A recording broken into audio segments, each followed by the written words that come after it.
ഏഴാം ക്ലാസ്സിലെ മലയാളം അടിസ്ഥാന പാഠാവലിയിലെ ഒന്നാമത്തെ യൂണിറ്റിലെ കുമ്മാട്ടി, വിത്തെന്ന മഹാത്ഭുതം എന്നീ പാഠഭാഗങ്ങളിലെ പുസ്തകത്തിലെ എല്ലാ ചോദ്യങ്ങളുടെയും ഉത്തരം ഉള്ള ഒരു വീഡിയോ ആണിത്. പുസ്തകത്തിലെ പേജ് 12, 13 എന്നീ പേജുകളിൽ നമുക്ക് ചോദ്യങ്ങളൊന്നുമില്ല. നമ്പർ 14 ആദ്യത്തെ ചോദ്യം നോക്കാം. ചർച്ച ചെയ്യാൻ, കണ്ടെത്താം. പാഠഭാഗം വായിച്ച് കണ്ടെത്തിയ സവിശേഷതകൾ ചർച്ച ചെയ്ത് കുറിപ്പ് തയ്യാറാക്കുക.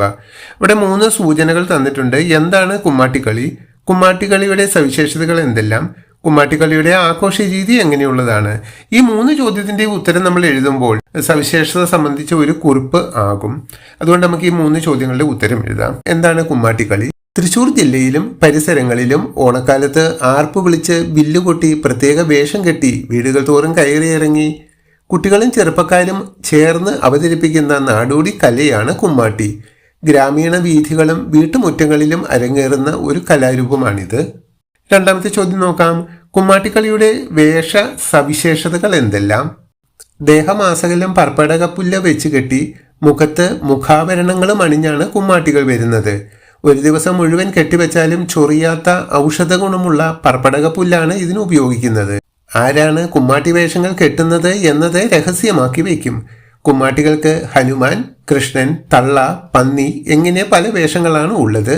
ഒരു സംഘത്തിൽ 5-6 കുമ്മാട്ടികളും അവരുടെ നേതാവായി തള്ളയും 4-5 പാട്ടുകാരും വില്ലുകൊട്ടുകാരും ഉണ്ടാകും. അടുത്ത ചോദ്യം. കുമ്മാട്ടിക്കളിയുടെ ആഘോഷ രീതി എങ്ങനെയുള്ളതാണ്? ഈ സംഘം വഴിയിലും വീട്ടുമുറ്റത്തും പാട്ടുപാടി കളിക്കും. ഓരോ ദേശക്കുമ്മാട്ടിയും അവരവരുടെ ക്ഷേത്രത്തിൽ നമിച്ചുകൊണ്ടാണ് കളി ആരംഭിക്കുന്നത്. മനോഹരമായ ഇമ്പമാർന്ന കുമ്മാട്ടിപ്പാട്ടുകൾ തിത്തോ തിമൃതോ തീയത്തോ വായ്ത്താരി പാടി അഭിനയിക്കുന്നു. പന്നിമറിച്ചിൽ എന്ന പന്നിയെ നായാടി പിടിക്കുന്ന അഭ്യാസങ്ങളും ഇടയിൽ ഉണ്ടാകും. അടുത്ത ചോദ്യം നോക്കാം. വിശകലനം ചെയ്യാം. കാർഷികോത്സവങ്ങളും നാട്ടുത്സവങ്ങളും ജനമൈത്രി നിലനിർത്താൻ സഹായിക്കുന്നത് എങ്ങനെ? പാഠഭാഗവും മറ്റ് സന്ദർഭങ്ങളും വിശകലനം ചെയ്ത് കുറിപ്പ് തയ്യാറാക്കുക. ജനമൈത്രി എന്നതുകൊണ്ട് ഉദ്ദേശിക്കുന്നത് സാമുദായിക ഐക്യമാണ്. കുമ്മാട്ടിക്കളിയിൽ ചെറുപ്പക്കാർ ഗ്രൂപ്പായി തിരിഞ്ഞ് പർപ്പടകപ്പുല്ല് ശേഖരിക്കുന്നു. തുടർന്നുള്ള ദിവസങ്ങളിലും അതിനോടനുബന്ധിച്ച് നിരവധി പ്രവർത്തനങ്ങൾ കൂട്ടായ്മയോടെ പൂർത്തിയാക്കേണ്ടതുണ്ട്.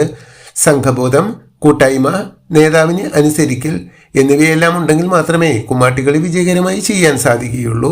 സാമൂഹിക സാമ്പത്തിക സ്ഥിതി നോക്കാതെ വിവിധ തലങ്ങളിലുള്ള ജനങ്ങളുടെ കൂട്ടായ്മയുടെയും ഒത്തൊരുമിക്കലിന്റെയും ഫലമാണ് കുമ്മാട്ടിക്കളി. ഒത്തൊരുമിക്കലിന്റെ ഫലമാണ് കുമ്മാട്ടിക്കളി പോലെയുള്ള മറ്റ് നാട്ടുത്സവങ്ങളും കാർഷിക ഉത്സവങ്ങളുമെല്ലാം. സമൂഹത്തിന്റെ വൈവിധ്യങ്ങൾക്കിടയിലും ജനങ്ങളെ ഒറ്റക്കെട്ടായി പിടിച്ചു നിർത്താൻ ഇത്തരം കൂട്ടായ്മകളും പ്രവർത്തനങ്ങളും അത്യാവശ്യമാണ്. അടുത്ത ചോദ്യം നോക്കാം. കാർഷികോത്സവം. നമ്മുടെ നാട്ടിലുമുണ്ട് കാർഷികോത്സവങ്ങളും നാട്ടുത്സവങ്ങളും. അവിടെ ഒരു കാളവേല കൊടുത്തിട്ടുണ്ട്. ബാക്കി കുറച്ച് ഉദാഹരണം നമ്മളോട് എഴുതാനാണ് പറഞ്ഞിരിക്കുന്നത്. ഇവിടെ കുറച്ച് ഉദാഹരണങ്ങൾ എഴുതിയിട്ടുണ്ട്. ഇതിലും മതപരമായ ഉത്സവങ്ങളും എല്ലാം ഉൾപ്പെടുത്തിയാണ് എഴുതിയിരിക്കുന്നത്. ചോദ്യത്തിന്റെ ബാക്കി നോക്കാം. നാട്ടിലെ കർഷകരും കൂടി സഹായത്തോടെ സ്കൂളിൽ ഒരു കാർഷികോത്സവം അല്ലെങ്കിൽ നാട്ടുത്സവം സംഘടിപ്പിക്കുക. നാട്ടുത്സവത്തിന്റെ പ്രചാരണത്തിന് നോട്ടീസ്, കാര്യപരിപാടി, പോസ്റ്റർ, ബാനർ എന്നിവ തയ്യാറാക്കുമല്ലോ. ഇവ ഡിജിറ്റലായും തയ്യാറാക്കാം.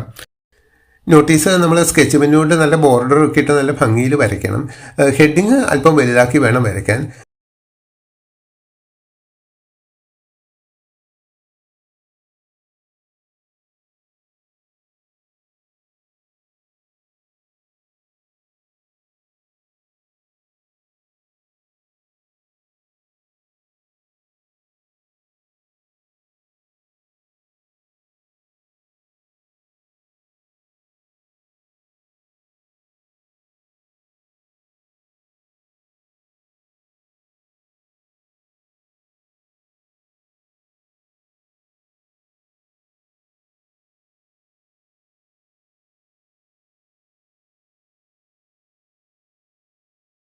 ഇനി ബാനറാണ്. ബാനർ നമ്മൾ കമ്പ്യൂട്ടറിലാണ് തയ്യാറാക്കേണ്ടത്. അതും പോസ്റ്ററുമായിട്ട് വലിയ വ്യത്യാസമൊന്നുമില്ല. പോസ്റ്ററും ബാനറും ഏകദേശം ഒരേപോലെ തന്നെയാണ് വരുന്നത്. അടുത്ത ചോദ്യം നോക്കാം. വിവരണം തയ്യാറാക്കാം. ഞങ്ങൾ കണ്ട കാർഷികോത്സവം അല്ലെങ്കിൽ നാട്ടുത്സവം എന്നതിനെ അടിസ്ഥാനമാക്കി ഒരു വിവരണം തയ്യാറാക്കുക. ഇവിടെ ഒരു വിവരണം തയ്യാറാക്കിയിട്ടുണ്ട്. അല്പം വലുതായതുകൊണ്ട് ഞാൻ വായിക്കുന്നില്ല. നിങ്ങളത് വായിച്ച് മനസ്സിലാക്കുക.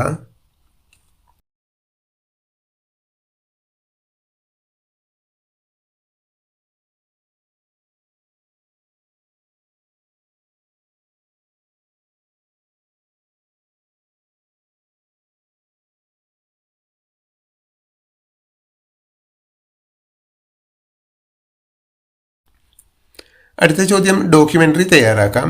നമ്മുടെ നാട്ടിലെ ആഘോഷങ്ങളും അനുബന്ധ വിവരങ്ങളും ഉൾപ്പെടുത്തി ഡോക്യുമെന്ററി തയ്യാറാക്കാം. അനുയോജ്യമായ ശബ്ദ വിവരണം കൂടി ഉൾപ്പെടുത്തുമല്ലോ. അപ്പോൾ ഈ ഡോക്യുമെന്ററി ഫോണിലോ അല്ലെങ്കിൽ കമ്പ്യൂട്ടറിലോ ആണ് തയ്യാറാക്കേണ്ടത്. അതിൽ നമ്മൾ കുറച്ച് ഫോട്ടോകൾ ഉൾപ്പെടുത്തണം. നമ്മുടെ നാട്ടിലുള്ള ആ ഡോക്യുമെന്ററിയുടെ ഫോട്ടോ, ആ ഫോട്ടോ കാണിക്കുന്നതിനോടൊപ്പം അതുമായി ബന്ധപ്പെട്ട ഒരു വിവരണം കൂടി വേണം. അതിനാണ് വോയിസ് ഓവർ എന്ന് പറയുന്നത്. അതും കൂടി നമ്മളൊന്ന് തയ്യാറാക്കണം.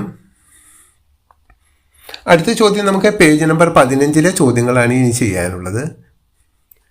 വരികൾ ചേർത്ത് പാടാം. നെൽകൃഷിയുമായി ബന്ധപ്പെട്ട ഒരു നാടൻ പാട്ടാണ് ചുവടെ നൽകിയിരിക്കുന്നത്. കൂടുതൽ വിത്തിനങ്ങൾ ചേർത്ത് പാടുക. ഇവിടെ ഒരു വിത്തുപൊലിപ്പാട്ട് കൊടുത്തിട്ടുണ്ട്. ഇതൊരു നാടൻ പാട്ടാണ്. ഇതിൽ ഓരോ വിത്തുകളെയും കുറിച്ച് ആണ് ആ വിത്ത് പൊലിക എന്ന് പറഞ്ഞാൽ വർദ്ധിച്ചു വരട്ടെ എന്നുള്ള ആശയമാണ്. അപ്പോൾ ഓരോ വിത്തിനെയും ഇങ്ങനെ പുകഴ്ത്തി പാടിക്കൊണ്ട് വരികയാണ്. അവസാനത്തെ ഒരു 2 വരി നമ്മളോട് എഴുതാനാണ് പറയുന്നത്. 2 വരി ആക്കണ്ട, ഒരു 4 വരിയോ 8 വരിയോ നമുക്കിവിടെ എഴുതാം. ഞാനൊരു മോഡൽ ഇവിടെ എഴുതിയിട്ടുണ്ട്, നോക്കൂ. ഇതിലൊക്കെ നാടൻ വിത്തുകളെ ആണ് സൂചിപ്പിച്ചിരിക്കുന്നത്. നാടൻ വിത്തുകളുടെ ഒരു ലിസ്റ്റ് ടീച്ചേഴ്സിനുള്ള ഹാൻഡ് ബുക്കിൽ കൊടുത്തിട്ടുണ്ട്. ആ ലിസ്റ്റ് ഞാനിവിടെ ഇട്ടിട്ടുണ്ട്, വായിച്ചു നോക്കൂ.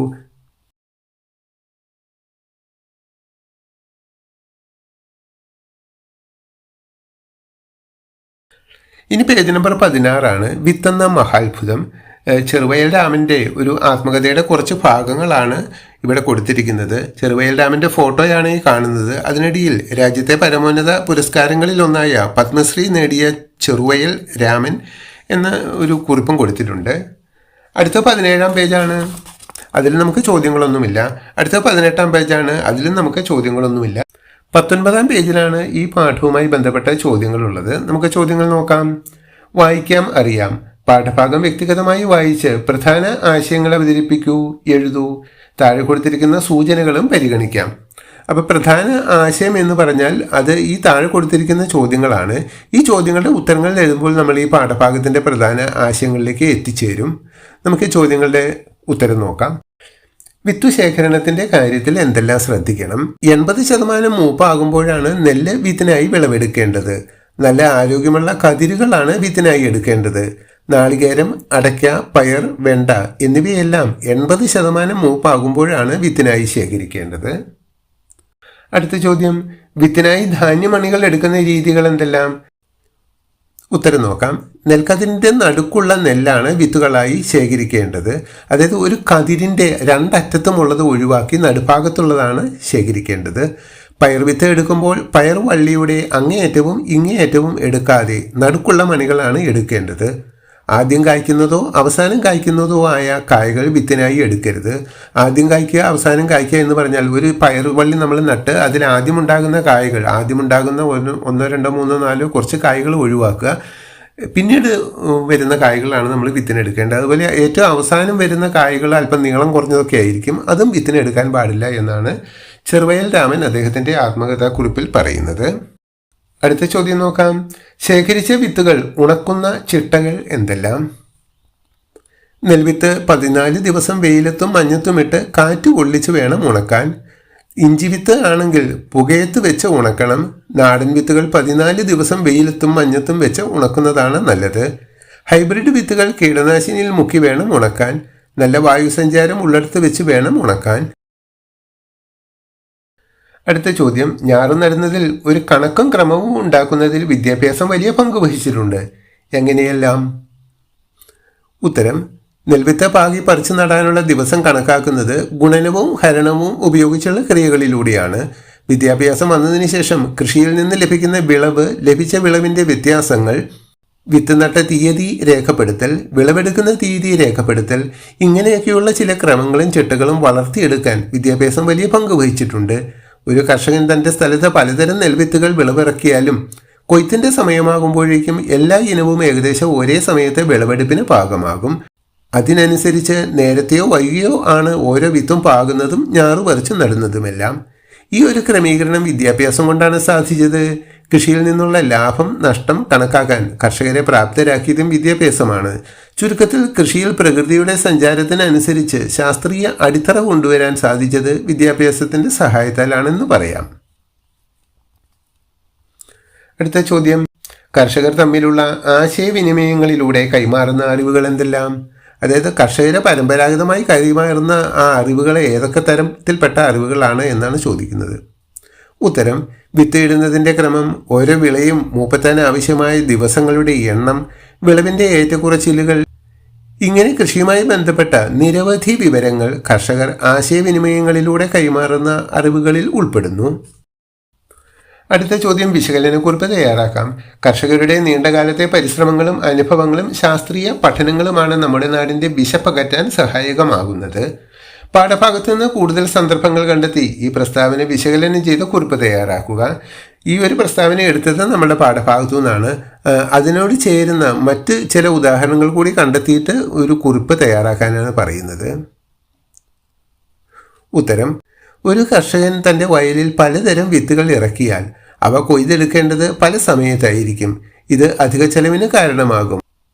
ഓരോ ഇനത്തിൻ്റെയും മൂപ്പ് എത്താൻ വേണ്ട സമയം നേരത്തെ അറിയുകയാണെങ്കിൽ അതിനനുസരിച്ച് വിത്തുപാകുന്നതിലും ഞാറു പറിച്ചു നടുന്നതിലും ക്രമീകരണം വരുത്തിയാൽ ഒരേ സമയം തന്നെ ഒന്നിച്ചു കൊയ്തെടുക്കാം. ഓരോ ഇനത്തിൻ്റെയും മൂപ്പെത്താൻ വേണ്ട സമയം കർഷകർ നിരന്തരമായ നിരീക്ഷണങ്ങളിലൂടെ കണ്ടെത്തി ഗുണമേന്മയുള്ള വിത്ത് ഏത്, വിത്തുകൾ സൂക്ഷിക്കേണ്ടത് എങ്ങനെ, എപ്പോൾ നടണം, ഇങ്ങനെയുള്ള പല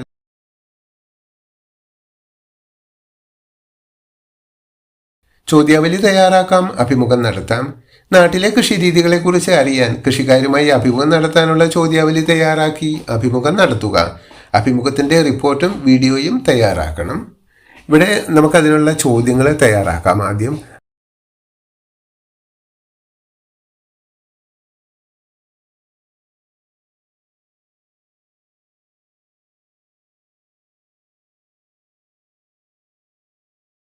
അടുത്ത ചോദ്യം നോക്കാം.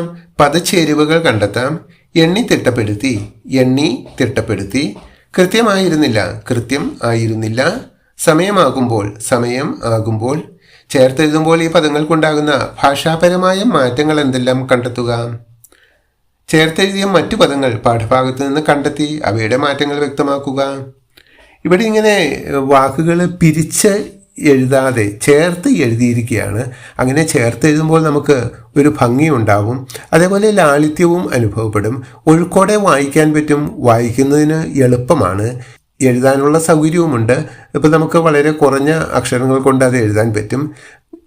ഇത് നമ്മൾ വായിക്കുമ്പോൾ മാലയിലെ മുത്തുകൾ പോലെ വാക്കുകളൊക്കെ ഒരു തുടർച്ച കിട്ടുന്നു. അതേസമയം നമ്മളിങ്ങനെ പിരിച്ച് പിരിച്ച് വായിക്കുകയാണെങ്കിൽ എണ്ണി തിട്ടപ്പെടുത്തി, കൃത്യം ആയിരുന്നില്ല, സമയം ആകുമ്പോൾ എന്നൊക്കെ ഇങ്ങനെ ഓരോ വാക്കായിട്ട് വായിക്കുമ്പോൾ ഒരു ഉന്തും മൊഴിയും ഉള്ളതുപോലെ തോന്നും. ഒരു ഒഴുക്ക് കിട്ടുകയില്ല. ഇവിടെ ഇങ്ങനെ ചേർത്ത് എഴുതിയപ്പോൾ നല്ല ഒഴുക്ക് കിട്ടുന്നതായിട്ട് നമുക്ക് മനസ്സിലാകും. കവിതകളിലൊക്കെയാണ് ഇങ്ങനെ കൂടുതൽ ചേർത്ത് എഴുതുന്നത്. കാരണം കവിതയ്ക്കൊരു ഒഴുക്ക് കിട്ടാനായി ഇങ്ങനെ വാക്കുകൾ കൂട്ടിച്ചേർത്ത് എഴുതാറുണ്ട്. നമുക്കിനി കൂടുതൽ ഉദാഹരണങ്ങൾ നോക്കാം. തുല്യം ആയി, തുല്യമായി. 80%, 80%. നമുക്കത് വായിക്കുമ്പോൾ തന്നെ അറിയാം 80% എന്ന് നമ്മൾ നിർത്തി വായിക്കുമ്പോൾ വായിക്കാനും ബുദ്ധിമുട്ട്, കേൾക്കുന്നവർക്കും ഒരു അരോചകത്വം തോന്നും, ഒരു ഒഴുക്ക് കിട്ടുന്നില്ല. അതേസമയം 80% എന്ന് പറയുമ്പോൾ നല്ല ഒഴുക്കോടുകൂടി ഈണത്തിൽ വായിക്കുവാൻ സാധിക്കും. 100%. മേടം മാസത്തിൽ ഇടവപ്പാതി ആകുമ്പോഴേക്കും പങ്ക് വഹിച്ചിട്ടുണ്ട്. വിളവ് എടുക്കുന്ന, പറിച്ച് നടുന്നത്. കുറച്ച് ഉദാഹരണങ്ങൾ എഴുതിയിട്ടുള്ളൂ. ഈ പാഠത്തിൽ ധാരാളം ഉദാഹരണങ്ങൾ ഇത്തരം നമുക്ക് എഴുതാൻ സാധിക്കും. പേജ് നമ്പർ 20 ചോദ്യങ്ങൾ. പ്രസംഗം നടത്താം. കൃഷിയാണ് മനുഷ്യന് ആഹാരം നൽകുന്നത്. അതോടൊപ്പം അത് ഒരു സംസ്കാരവുമാണ്. എന്നാൽ ഇന്ന് കേരളത്തിൽ നെൽകൃഷി കുറയുന്നു. കൃഷിയുടെ പ്രാധാന്യം ഇന്നത്തെ സമൂഹത്തിൽ എന്ന വിഷയത്തെ ആസ്പദമാക്കി പ്രസംഗം നടത്തുക. നമുക്കിവിടെ പ്രസംഗത്തിൻ്റെ വിഷയം തന്നിട്ടുണ്ട്. കൃഷിയുടെ പ്രാധാന്യം ഇന്നത്തെ സമൂഹത്തിൽ, അതാണ് വിഷയം. അപ്പോൾ നമ്മൾ പ്രസംഗമൊക്കെ ധാരാളം എഴുതിയിട്ടുണ്ട്, പറഞ്ഞിട്ടുണ്ടാകും. അപ്പോൾ ആ പ്രസംഗത്തിൻ്റെ കെട്ടും മട്ടും ശൈലിയിലും വേണം നമ്മൾ പ്രസംഗം തുടങ്ങാൻ. പ്രസംഗത്തിൻ്റെ ആദ്യ ഖണ്ഡികയിൽ തന്നെ നമ്മൾ ഏത് വിഷയത്തെക്കുറിച്ചാണ് പ്രസംഗം പറയുന്നതെന്ന് സൂചിപ്പിക്കണം. ഞാനിവിടെ ഒരു പ്രസംഗം എഴുതിയിട്ടുണ്ട്. അല്പം വലുതായതുകൊണ്ട് ഞാൻ വായിക്കുന്നില്ല. താല്പര്യമുള്ളവർ വീഡിയോ പോസ് ചെയ്ത് അത് വായിച്ച് നോക്കുക.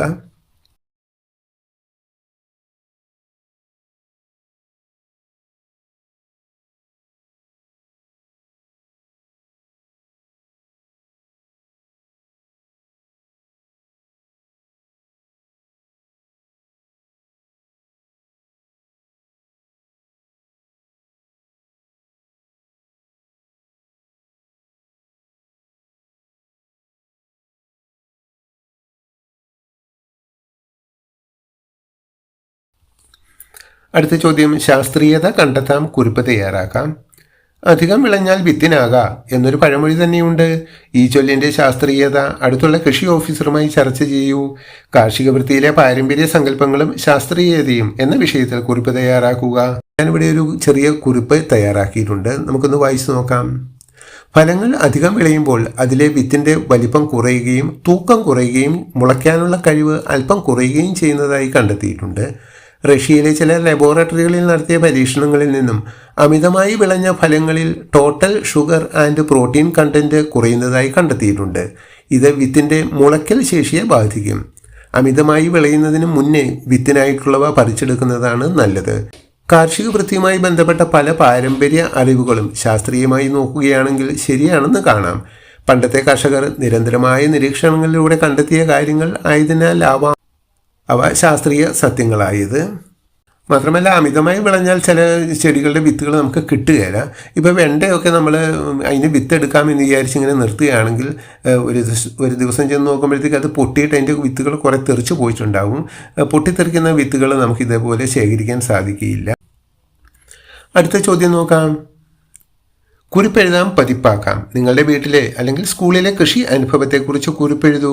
കുറിപ്പുകളെല്ലാം ചേർത്ത് വെച്ച ക്ലാസ് പതിപ്പ് തയ്യാറാക്കുക. അതിനെ ഡിജിറ്റൽ പതിപ്പാക്കി സ്കൂൾ ക്ലാസ് ഗ്രൂപ്പിൽ പങ്കുവയ്ക്കുക. അത് ഓരോരുത്തരും നമ്മുടെ കൃഷി അനുഭവത്തെക്കുറിച്ച് ഒരു A4 ഷീറ്റിൽ എഴുതി കൊണ്ടുചെല്ലാൻ ടീച്ചർ പറയും. അതെല്ലാം കൂടി ചേർത്ത് ഒരു ക്ലാസ് പതിപ്പ് തയ്യാറാക്കും. അതിൻ്റെ ഫോട്ടോ എടുത്ത് ഒരു ഡിജിറ്റൽ പതിപ്പാക്കി സ്കൂൾ ക്ലാസ് ഗ്രൂപ്പിൽ പങ്കുവയ്ക്കാനാണ് ഉദ്ദേശിക്കുന്നത്.